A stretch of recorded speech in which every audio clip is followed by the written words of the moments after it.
அமெரிக்காவில் தங்கியிருக்கும் அல்லது அந்நாட்டுக்கு சுற்றுலா செல்லும் மலேசியர்களுக்கு விசா நிபந்தனையில் தற்போதைக்கு எந்த மாற்றமும் இல்லை.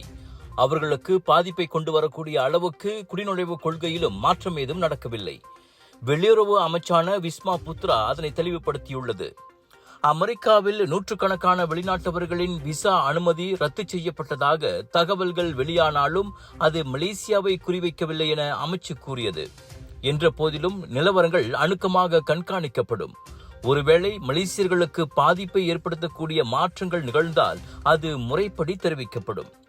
அதே சமயம் அமெரிக்காவில் தங்கியுள்ள அல்லது அங்கு சுற்றுப்பயணம் மேற்கொள்ள திட்டமிட்டுள்ள மலேசியர்களும் அந்நாட்டு குடிநுழைவு மற்றும் விசா கொள்கைகள் குறித்த நிலவரங்களை கண்காணித்து வர வேண்டுமென விஸ்மா புத்ரா கேட்டுக்கொண்டது.